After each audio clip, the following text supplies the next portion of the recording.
मैं प्रोफेसर जयराम झा, संपादक ज्ञान सागर टाइम्स, आप सभी का अभिनंदन स्वागत करते हुए मुझे आज ज्ञान सागर टाइम्स के स्टूडियो में बहुत ही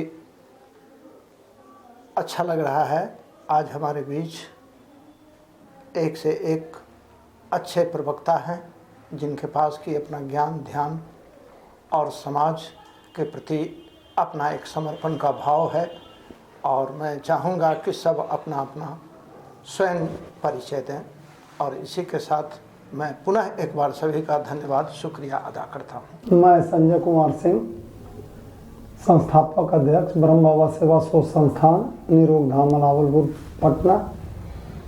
आज अति महत्वपूर्ण विषय पर संगोष्ठी के लिए ज्ञान सागर टाइम्स में परिचर्चा में जो भाग ले रहे हैं उसके लिए ज्ञान सागर टाइम्स को बहुत बहुत धन्यवाद। मैं सुभाष कुमार सिंह, सोशल वर्कर। आज मैं ज्ञान सागर टाइम्स स्टूडियो में सामाजिक, आर्थिक और सांस्कृतिक परिचर्चा पर अपना मंतव्य देने के लिए उपस्थित हुआ हूं और इसके लिए ज्ञान सागर टाइम्स को धन्यवाद देता हूं कि उन्होंने हम लोगों को आमंत्रित किए। नमस्कार ज्ञान सागर टाइम्स के दर्शकों को। मैं डॉक्टर मीनाक्षी स्वराज सामाजिक दायरे से ताल्लुक़ रखती हूं और ज्ञान सागर टाइम्स ने इसी विषय पे परिचर्चा रखेली है। ये मेरे लिए खुशी की बात है। मैं इस परिचर्चा में मुमकिन कोशिश करूंगी जो मेरे अनुभव है इस समाज के पिछले 25-30 सालों में, मैं उसको ही व्यक्त करने का प्रयास करूंगी। जैसा देखा वैसा ही सुनाऊंगी। आप देख रहे हैं ज्ञान सागर टाइम्स। मैं पुनः अपने सभी ज्ञान सागर टाइम्स के दर्शकों को धन्यवाद एवं शुक्रिया अदा करता हूँ, अभिनंदन करता हूँ। और यह परिचर्चा हमारा आज का तीसरा एपिसोड है। इसके पहले भी हम लोगों ने इसके कई महत्वपूर्ण पहलुओं पर विचार कर चुके हैं। हमारे वक्ताओं का उस पर जो है वक्तव्य आ चुका है। आज पुनः हमारे साथ 3 अनुभवी ज्ञानी वक्ता हैं। मैं उनसे निवेदन करूंगा कि हम लोगों का जो है सामाजिक समरसता और सामाजिक समरसता में आर्थिक स्थिति और राजनीतिक स्थिति, ये दोनों को किस तरह से देखते हैं और इसको कैसे समाज के समरसता में आगे लेके चलने में महत्वपूर्ण भूमिका होगी, इस संबंध में मैं मीनाक्षी स्वराज मैडम से निवेदन करूंगा कि आज की परिचर्चा यहीं से शुरू। आज का जो विषय है जिसमें हमने समाज को हमारे राजनीतिक परिप्रेक्ष्य, सांस्कृतिक परिप्रेक्ष्य, आर्थिक परिप्रेक्ष्य से कैसे हमारा जीवन प्रभावित होता है और इसके माध्यम से कैसे सामाजिक हम समरसता रख सकते हैं, कर सकते हैं या ऐसी गुंजाइश बना सकते हैं, इस पे बात मैं कहना चाहूँगी। अगर कहें तो इसमें 2 मत नहीं है कि राजनीतिक जो अंतर्निहित उद्देश्य होते हैं वो काफ़ी हद तक हमारे समाज को प्रभावित करते हैं। क्यों? क्योंकि उसके दायरे, उसके दिशा निर्देश के अनुसार हमारा जीवन चलता है। उसके लिए गए निर्णय जो संविधान के माध्यम से लिए जाते हैं कि समाज के लोगों को किस तरह जोड़ना और किस तरह बांटना है, ये निर्णय वो लेते हैं। और हम सामाजिक क्षेत्र में हमारी व्यवस्था है कि हम कानून के दायरे में उसे बंधना है। अब सामाजिक समरसता की बात बोलते तो थोड़ा हम प्राचीन में जाएंगे कि हमारा समाज बटा तो था अलग अलग भागों में, लेकिन सबके जो उद्देश्य थे, कर्तव्य थे, वो निर्धारित थे। इनका ये काम है, इनका ये काम है, इनका ये काम है। और उस तरह पारस्परिक रूप से सामाजिक ज़रूरतें हमारी पूरी होती थी, आर्थिक ज़रूरतें पूरी होती थी। जो हमारे जीवन यापन के लिए सामान थे वो हमें मुहैया हो जाते थे। बार्टर सिस्टम भी था अगर बहुत प्राचीन युग में जाए तो। आज के डेट में अगर सामाजिक क्षेत्र में लेते हैं तो हमारा समाज खुद ब खुद, जाति व्यवस्था तो प्राचीन काल से आई है, लेकिन उसको तब एक वर्ण व्यवस्था थी। वर्ण व्यवस्था एक अलग चीज़ थी, उसके कार्यों के अनुरूप से वर्ण व्यवस्था थी। उसके अनुसार क्षत्रिय, वैश्य, ब्राह्मण, शूद्र अलग अलग कार्य करते थे। वहाँ जहाँ तक मैंने पढ़ा या जो समझा, जो सच्चाई थी, कुछ बुरी बातें कुछ अच्छी बातें भी थी, और आज की सच्चाई भी कुछ बुरी है और कुछ अच्छी है। पहला तो हम समरसता की बात करें तो एक सबको एक दायरे में लाना था, लेकिन ऐतिहासिक घटनाओं से हमने जाति व्यवस्था बांटी और ऐसा तय हुआ कि कुछ की आर्थिक या बाकी स्थिति ज़्यादा समृद्ध है, कुछ लोगों की नहीं है। मैं कोशिश करूंगी कि इसको कम शब्दों में, लेकिन आज की जो व्यवस्था हो गई, जाति व्यवस्था, आरक्षण या जो नीतियां इसके अनुसार लागू हैं, मेरे नज़र में वो गलत है। अगर हमको सामाजिक समरसता चाहिए तो अर्थ को वहाँ से जोड़ेंगे। नीचे वो हैं जिनके पास पैसे नहीं है या अपनी व्यवस्था वो नहीं कर सकते हैं, हमें वहाँ देने की ज़रूरत थी। जाति में हमने बांटा पहले भी, वो हमारे लिए एक बहुत, हम 75 साल पीछे चले गए इसी व्यवस्था को, लेकिन क्या है हमारे सामने फिर भी वही दूरियां। क्या हम समरसता ला पाए या जो ये दूरियां थी उसको ब्रिज कर पाए? नहीं कर पाए। आज भी हमारे यहाँ जाति जनगणना हुई है और उसकी भी जाति गणना क्या हम कर रहे हैं, समरस बना रहे हैं या अलग कर रहे हैं? उसमें एक और बात बोलूँगी मैं, जैसे कई धर्म है, हिंदू है, इस्लाम है, क्रिश्चियन है, अलग हैं। तो अगर हम इस्लाम की बात देखें, क्रिश्चियन की बात देखें, तो वहाँ कोई बंटवारा ही नहीं है। लेकिन हिंदू के कौन किस जाति का है, किस उपजाति के, उसको बांट दिया गया। मतलब हम हिंदू जो है या जो वो इस तरह बंट गए, और बाकी जो धर्म है उनके लोगों का तो हमें पता ही नहीं लगा, उनमें क्या उतार चढ़ाव, उनमें क्या समरसता है, क्या उतार चढ़ाव, क्या ऊंचाई, क्या नीचाई, वो हमें नहीं मिल पाई। ये हमारा एक अपनी सोच है, मैं जो ज्ञान सागर के टाइम से रख रही हैं। तो समरसता की बात आप जब करते हैं, लेकिन हम बुनियादी तौर पे ही बांट दे रहे हैं, तो कहाँ से समरसता आएगी? ये मेरे विचार है। धन्यवाद मैडम, आपका बहुत बहुत शुक्रिया। आपने बड़ा ही सारगर्भित बातों पे ध्यान आकृष्ट करने का प्रयास किया है, और मुझे उम्मीद है कि इन सारे बातों को सुनने के बाद जितने भी ज्ञान सागर टाइम्स के रीडर हैं, जो इनको सुनते हैं या जो सुन रहे हैं, उन लोगों को बहुत ही महत्वपूर्ण और प्रेरणात्मक ज्ञान की अनुभूति होगी। मैं इसी चर्चा को आगे बढ़ाते हुए हमारे प्रिय मित्र श्री संजय जी, जो राजनीतिक रूप से और धार्मिक रूप से बहुत सारे संस्थानों से जुड़े हुए हैं, मैं उनसे आग्रह करूंगा कि आज की जो परिस्थिति है समरसता में, जो परेशानी आ रही है, इस पर हम लोगों ने पहले भी चर्चा किया है, लेकिन आज जो है इसको आर्थिक रूप से जोड़ते हुए और राजनीतिक रूप से जोड़ते हुए इस दोनों का इसमें कितना महत्वपूर्ण योगदान हो, जो कि इसको कम से कम मेहनत करे फिर भी अधिक से अधिक उसकी प्राप्ति हो। तो कैसे समरसता को, भाईचारा, प्रेम, बंधुत्व की भावना या इन सारे चीज़ों को छोड़ के सिर्फ ज्ञान और अर्थ की ओर जाएंगे, जो व्यक्तिवादी की व्यवस्था होती है। तो मैं इस पर उनका ध्यान आकृष्ट करना चाहूँगा कि समरसता को थोड़ा इस तरह से संक्षेप में वो इसको लोगों के बीच रखें, ताकि वो समझें कि इसकी महत्व क्या है और इसको हम कैसे आगे बढ़ाएं। सामाजिक समरसता देश में एक बहुत महत्वपूर्ण विषय है। राजतंत्र आया, राजतंत्र समाप्त हुआ, कुलीन तंत्र आया, कुलीन तंत्र समाप्त हुआ। वर्तमान आज़ादी के 75 साल बीत गए, लोकतंत्र में, प्रजातंत्र में हम लोग हैं। सामाजिक समरसता के लिए जो विषय प्रोफेसर साहब ने कि आर्थिक रूप से, तो सामाजिक समरसता पहले हमारे जितने विद्वान हुआ करते थे, पत्रकार थे, कवि थे, लेखक थे, सब अपने को आर्थिक रूप से कमजोर होते हुए भी समाज निर्माण में सामाजिक समरसता बनाए रखने के लिए काम करते थे। वर्तमान जो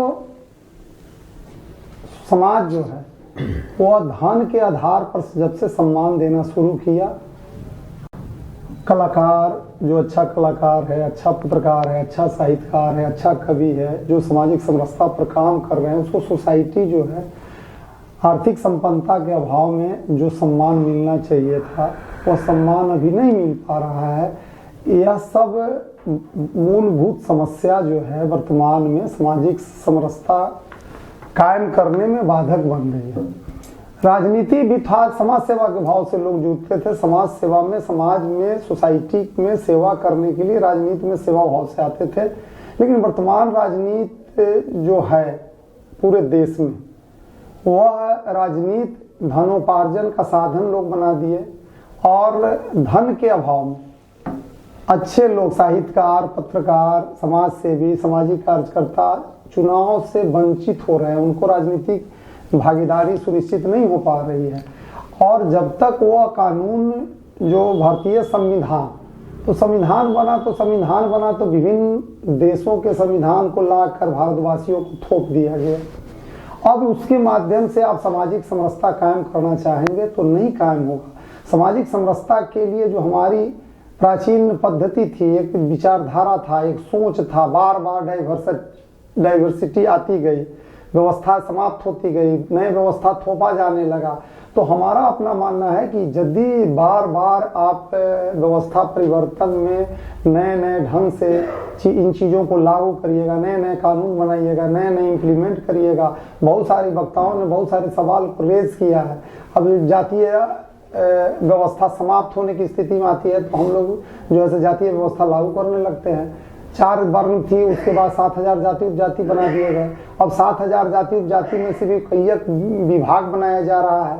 तो वर्ग से वर्ण, वर्ण से जाति, जाति के बाद भी उपजाति बनते जा रहे हैं। और बाद में आप जैसे हिंदू, मुस्लिम, सिख, ईसाई आपस में है भाई भाई, यह बोलने से थोड़ी होता है कि हिंदू, मुस्लिम, सिख, ईसाई आपस में अलग अलग संस्कृति में, अलग अलग धर्म में, अलग अलग सोच में पैदा लेगा। बाद में जाके आप उसको जो है चारों को कहिएगा कि भाईचारा कायम कर दे, नहीं संभव है। हमारा यह मानना है कि बोलने से ज्यादा इम्प्लीमेंट की जरूरत होती है। जो सोसाइटी के निर्माण में सामाजिक समरसता लाने के लिए वह जो अनुभव पर आधारित ज्ञान होगा, तब ये जो है समाज में समरसता कायम होगा। बहुत बहुत धन्यवाद हमारे नेताजी श्री संजय जी को कि इन्होंने बड़ा ही मार्मिक कठिन सब शब्दों को इस परिचर्चा में लाए हैं और उसको समझने की ज़रूरत है और हम लोग समझने का प्रयास करेंगे। और उसी प्रश्न के आगे उन्होंने कहा कि संविधान, मैं सुभाष बाबू से निवेदन करूंगा कि वो संवैधानिक दृष्टि से सामाजिक समरसता, क्योंकि संविधान तो संपूर्ण राष्ट्र को, समाज को, परिवार को और प्रदेश को एक सूत्र में बांधता है। तो इसको हम कैसे संवैधानिक पूरी तरह से लागू ना भी हो, लेकिन हाँ कुछ तो संवैधानिक दायरे में रह के यदि हम समरसता को अपने ऊपर डिसिप्लिन बनाएं तो कैसे बनाएं। जयराम बाबू का प्रश्न हुआ कि किस तरह से संवैधानिक रूप से समरसता, तो अब सवाल है कि संविधान के तौर पर अगर हम लोग चलते हैं तो पूर्णतया हम लोग व्यक्तिगत जीवन में उसको नहीं ढाल पा सकते हैं, क्योंकि प्राचीन व्यवस्था, जैसे आर्थिक दृष्टि से भी पहले प्राचीन व्यवस्था को देखा जाए तो हम लोगों की प्राचीन व्यवस्था थी किसान वर्ग, चाहे वो जितने भी सुखी संपन्न किसान हो, चाहे जमींदार हो या जो भी हो, तो किसान वर्ग भी उन मजदूरों को, उनका भी जीवन यापन हो, उनका भी पालन पोषण हो, इसकी व्यवस्था उस जमींदारी प्रथा में भी उनको की जाती थी ताकि उनको कोई तकलीफ न हो, उनका पारिवारिक जीवन यापन चलता रहे। इसके तहत उनको एक सर्टेन, एक मतलब उनको हिसाब से एक ज़मीन उनको मुहैया करा दी जाती थी कि भाई मेरी ज़मीन की खेती जो आप कर रहे हैं, उपज कर रहे हैं, ये तो करेंगे ही, इस खेत का जो उपज होगा ये अनाज वगैरह सब आप अपने घर ले जाएंगे एवं साथ ही उनके शारीरिक मानसिक दुख में भी साथ रहने के लिए उनको कुछ आर्थिक मुहैया भी लोग कर दिया करते थे, ताकि इससे उनको भी ज़्यादा तकलीफ न हो, बड़ बीमारी हो, दवा दारू हो या किसी भी तरह का हो, इस तरह की लोग वातावरण पहलू बनाए हुए थे। आज उस परिवेश से हम लोग हट कर करके अलग हो गए हैं। जैसा कि भाई भाई के प्रति नहीं है तो समाज के प्रति और दुनिया के प्रति क्या सोचना है, यहाँ तो ऐसी प्रवृत्ति बन गई है कि लोग अपना सेल्फ, चाहे वो राजनीति हो, सामाजिक हो या कानूनी हो, हर जगह की व्यवस्था, आज कानून में भी कोर्ट में न्याय के लिए लाइन लगा हुआ है, कोई उसको सुनने वाला नहीं, उसको कोई फैसला करने वाला नहीं, केवल उन लोगों को तारीख पे तारीख दी जाती है। इस तरह इन सभी चीज़ों को दरकिनार करते हुए यदि अगर हम पुरानी भाईचारा व्यवस्था को अगर कायम कर सकें तो शायद संभव है कि कुछ हम उसमें सामाजिक, आर्थिक और सांस्कृतिक के हिसाब से उस पर हम कुछ आर्थिक परिवर्तन ला सकते हैं। मैं पुनः ज्ञान सागर टाइम्स के स्टूडियो में अपने सभी दर्शकों एवं अतिथियों का स्वागत करते हैं और हमारा जो अभी अंतिम जो चर्चा का विषय आया उस पर जो एक वक्तव्य आया वो ये है कि समता मूलक समाज यदि बनाना है तो उसमें हमारा संविधान का रोल और हमारे समाज के रोल में कैसे समन्वय बनाएं ताकि ये आगे बढ़ सके। मैं मैडम मीनाक्षी से ये अनुरोध करूंगा कि इस पे अपना प्रकाश डालें, लेकिन संविधान के दायरे में। धन्यवाद जयराम सर जी, बड़ा अच्छा प्रश्न आपने किया। एक तरफ संविधान और एक तरफ समरसता और अच्छा वातावरण। बात हम संविधान की करते हैं। संविधान मतलब संविधान, सभी के लिए बराबर का विधान है। बहुत अच्छी बात है, ये संविधान सबको बराबर का हक देती है, लेकिन ये नज़र आता नहीं कहीं। किसी को कुछ अधिकार, किसी को कुछ अधिकार, कहने को तो सब कुछ है, क्योंकि अब कानून भी खरीदे जा सकते, जो नहीं है उनका करने वाला वो नहीं मिलता। संविधान अधिकार नहीं देना, वो कदम बढ़ा के नहीं आता। एक और बात बताना पाऊँगी अपने भारतीय संविधान के बारे में। जब हमारा ब्रिटिश साम्राज्य था, 1935 एक्ट आया था जो ब्रिटिशर्स ने लाया था, और जब हमारा संविधान हमारी आज़ादी के बाद बना, जिसको 1950 में हमने अपने भारत देश में लागू किया, तो आप अगर गौर करें तो 1935 एक्ट जो ब्रिटिशर्स के द्वारा लाया गया, 90% अंश जो है हमारे संविधान में वही पूरी तरह हूबहू उतार दिया गया। और हम कहते हैं कि इस संविधान को बाबा भीमराव अंबेडकर जी ने लिखा। यहाँ पर एक और प्रश्न है, मैं किसी बायसनेस से नहीं कुछ बोल रही, जो हमने ज्ञान प्राप्त किया उसके द्वारा बोल रही हूँ कि भीमराव अंबेडकर साहब तो ड्राफ्टिंग कमेटी के चेयरपर्सन थे। He is the one of the supporter to write the constitution. हम कैसे कहेंगे कि वो हमारे संविधान के निर्माता, और ज्ञानी भी थे वो, और ज्ञानी भी थे वो, सब मैं मानती हूँ। लेकिन जैसे मैंने ना, जैसे हम जाति विधान में जब हम आए ना, जो जितने हमारे घोष्ठ थे जो इस दुनिया से विदा हो गए थे, उनको हमने अपना नेतृत्व दे दिया। चौहान साहब हैं, भीमराव साहब हैं, आपके और भी जो नेता हैं, वो उसको अपना लिए कि यही हमारे नेता हैं। उपस्थित आज के डेट में कोई नहीं है। तो संविधान के दायरे में चलते पहले तो हमारे संविधान की ज़रूरत है। हम भी, अब मैं कोर्ट से जुड़ी हूँ, मैं पूर्व न्यायाधीश भी रह चुकी हूँ, तो मेरे कोर्ट के जितने प्रक्रियाएं हैं सब आज भी ब्रिटिश योर ऑनर, जी हुजूर।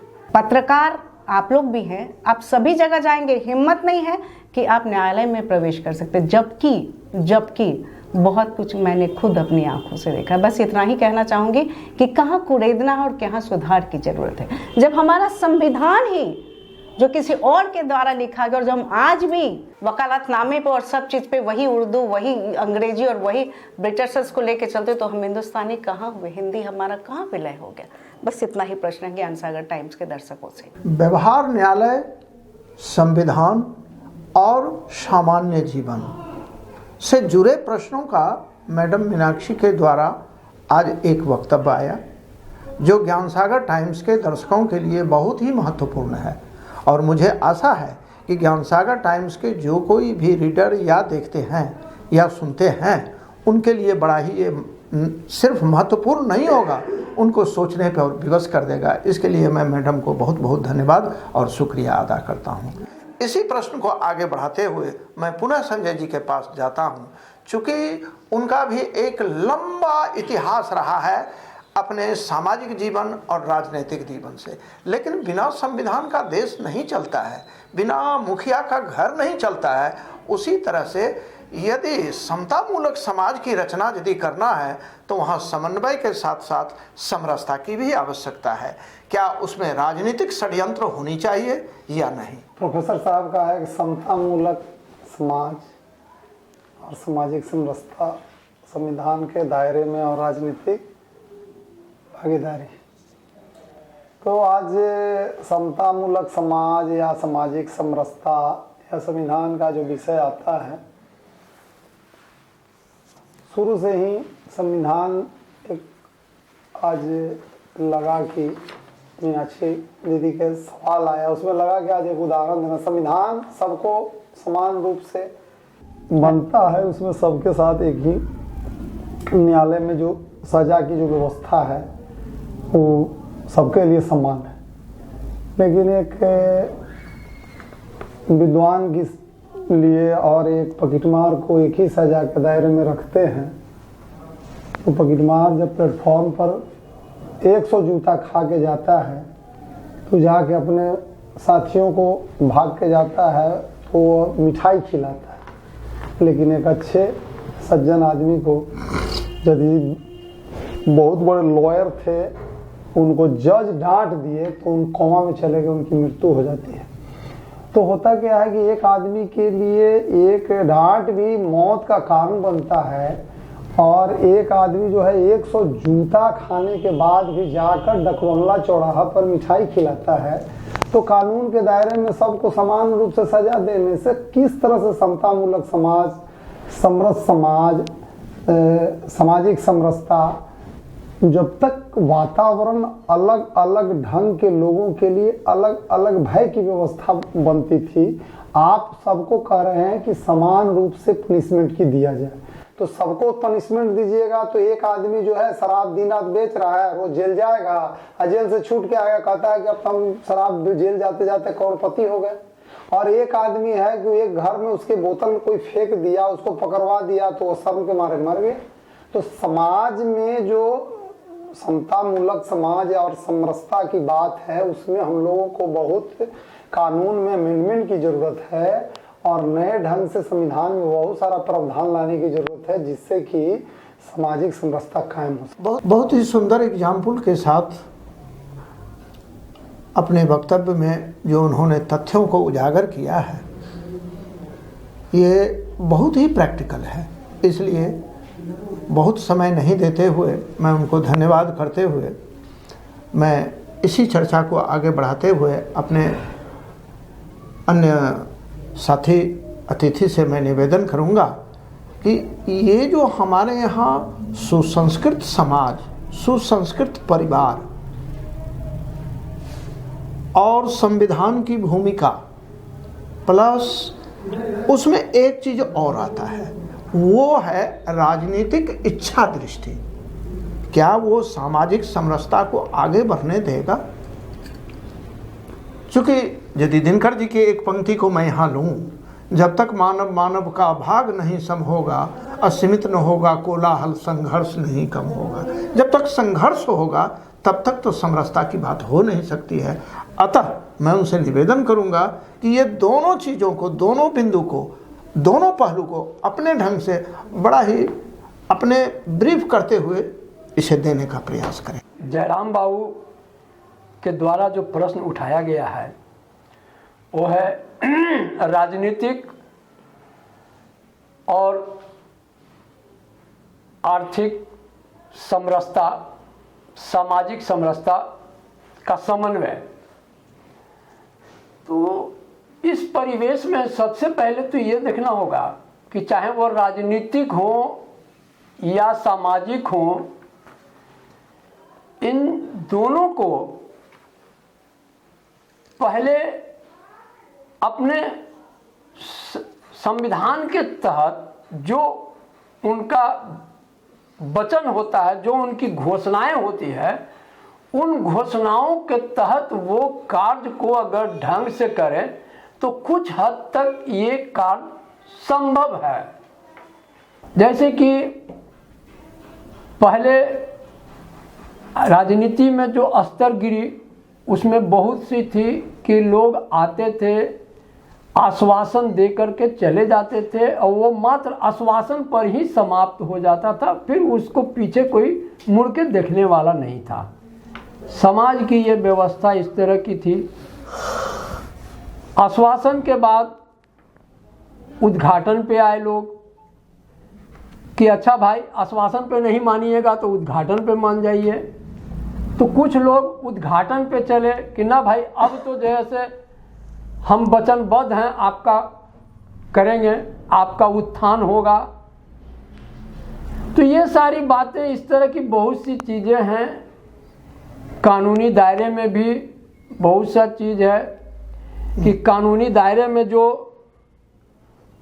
मुकदमाएं दायर की जाती है, अब जैसे कि कोई गरीब आदमी मुश्किल से ज़मीन कहीं अगर आधा कट्ठा पौन कट्ठा खरीद लिया और उसमें वो मकान बनाने के लिए कभी पहुंचा तो उसको आस पड़ोस के लोग जितने भी सामंती विचारधारा वाले हैं उन लोगों ने उसके ज़मीन पर रोक लगवा दिया कानून के द्वारा। मगर कानून उनसे कभी नहीं पूछा कि आप जो रोक लगाने आए हैं इसमें आपका क्या योगदान है। आपने जो वहाँ बनवाया उसमें आपने अपनी ज़मीन से कुछ हवा पानी रोशनी के लिए आपने छोड़ा कि नहीं छोड़ा, ये बातें उनसे नहीं पूछी जाती है। सीधा उस गरीब का कार्य अवरुद्ध कर दिया जाता है till the disposal of suit. तो ये सब चीज़ें, बहुत सी चीज़ें जो कि बारीकी है और छोटी छोटी चीज़ें हैं, इन सबों चीज़ों पर यदि अगर ध्यान दिया जाए तो शायद कुछ परिवर्तन हो सकता है।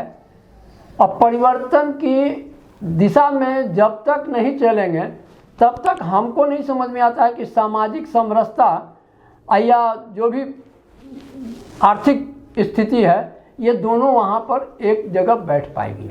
अनुभव के आधार पर हमारे वरिष्ठ प्रवक्ता अतिथि सुभाष बाबू के द्वारा एक महत्वपूर्ण ढंग से अपने अनुभव को उन्होंने रखा, जो हमारे ज्ञान सागर टाइम्स के दर्शकों के लिए बहुत ही महत्वपूर्ण है और इसके लिए मैं उनका शुक्रिया अदा करता हूं, बहुत बहुत अभिनंदन करता हूं। और आगे जो हमारा अब कंक्लूडिंग होने वाला है, इसको अब हम समाप्ति की ओर लेके चल रहे हैं। इसमें अंतिम एक मिनट में हम सभी लोग इसका उत्तर देके समाप्त करेंगे। और पहले मैं मीनाक्षी मैम से ये जानना चाहता हूँ कि क्या समतामूलक समाज, संविधान और ये जो समरसता शब्द है क्या एक दूसरे का पूरक है या नहीं? ये जो आपका प्रश्न है ना, ये 200% सत्य है। ये उसी तरह है जैसे अगर किसी चीज़ को हम एक वट वृक्ष लगाना चाहते हैं तो उसमें सारी आवश्यक सामग्री देना पड़ेगा, तभी कुछ होगा। ये अलग अलग हम बात करते हैं तो कोई परिवर्तन नहीं होगा। संविधान हो, हमारी राजनीतिक स्थिति हो, हमारा सामाजिक समरसता हो, तभी होगा जब एक ड्रास्टिक, सबसे पहले संविधान से हम चल रहे हैं, हमारा संविधान में ही खोट है तो किस चीज़ की आप कल्पना कर सकते हैं। पहला सुधार हमारे संविधान में होना चाहिए और इसकी सरलता को होना चाहिए और राम रहीम सभी एक ही कतार में खड़े, सबको न्याय व्यवस्था बराबर होनी चाहिए।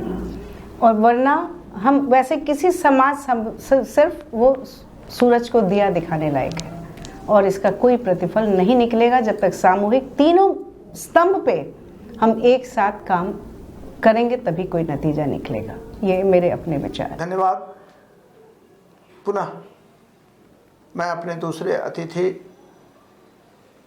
के पास इसी प्रश्न को लेकर चलता हूं, लेकिन उनको बहुत ही सरलतापूर्वक एक बात सिर्फ बताना है कि ये तीनों जो पहलू हैं हमारे समाज के, ये तीनों एक दूसरे के साथ अन्योन्याश्रय संबंध रखते हैं और किसी एक के भी विघटन से क्या समतामूलक समाज या समरसता भरा समाज की कल्पना या परिकल्पना संभव है?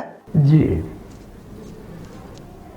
जयराम बाबू का जो प्रश्न आया कि ये तीन चीज़ें हैं, सामाजिक समरसता, राजनैतिक और आर्थिक, तो इन सबों की सोच विचारधारा जब तक हम नहीं बदलेंगे, जब सोच विचारधारा को बदल देंगे और हमारे बदलने से लोग भी बदलना शुरू करेंगे, जब हमारे राष्ट्र के सभी लोग हृदय से तहे दिल से ये चाहेंगे कि नहीं, ये आपस की भाईचारा, आपस का प्रेम, आपस का सद्भाव बना रहे और इसमें किसी का कोई हस्तक्षेप नहीं हो, तो ये पर्सनल विचार पर ही संभव है कि शायद इसमें हम लोग कुछ हद तक कारगर हो सके। अब मैं इसी प्रश्न को थोड़ा सा इसमें ट्विस्ट करते हुए हम अपने संजय जी अतिथि के पास पहुंचते हैं और उनसे मैं ये जानना चाहता हूं, क्या अभी जो जातिगत जनगणना इसमें लेके आया, इसमें राजनीतिक हस्तक्षेप से इस समरसता को या हमारे संविधान को किस तरह से आहूत करता है, ये परेशान करता है? ये बहुत संक्षेप में। ह्रीं श्रीं क्लीं सरस्वती, लक्ष्मी और काली तीन शक्तियाँ हैं। यह यदि गलत लोगों के पास चला जाए तो अनाचार फैला देता है, यदि अच्छे लोगों के पास जाता है तो सदाचार फैला देता है। अब राजनीति में जनता के द्वारा चयनित प्रतिनिधि ही इन कानून की योजना के माध्यम से इम्प्लीमेंट करता है। तो प्रोफेसर साहब का जातीय जनगणना, तो गणना करना और सर्वे करना बहुत अच्छी बात है कि इन समाज में जो गरीब लोग हैं उनको उठाने के लिए क्या मापदंड होनी चाहिए, लेकिन हो क्या रहा है कि उनकी राजनीतिक लाभ लेने के लिए किया जा रहा है, उनकी स्थिति में सुधार के लिए कोई व्यवस्था नहीं किया जा रहा है। और जब तक गड़बड़ लोग राजनीति में रहेंगे तब तक समतामूलक समाज की स्थापना नहीं होगी। संजय जी को मेरे तरफ से तहे दिल से शुक्रिया। और आज का जो परिचर्चा का विषय रहा, ये बड़ा ही महत्वपूर्ण रहा। इसमें हम लोगों ने बिहार की राजनीतिक, आर्थिक, सांस्कृतिक इन सारे पहलुओं को एक दूसरे वक्ताओं से सुनने का जो अवसर मिला, यह बड़ा ही एक प्रेरणात्मक समय रहा। और ज्ञान सागर टाइम्स में इस चीज़ के लिए हमेशा समय दिया जाता है और मैं चाहूँगा कि आज जो कुछ चर्चाएं हुई है इस पर हमारे सारे दर्शक लोग इस पर विचार करें, चिंतन करें, आत्मचिंतन करें, मंथन करें, मनन करें और इसकी जो निष्कर्ष है वो खुद पे लागू करें।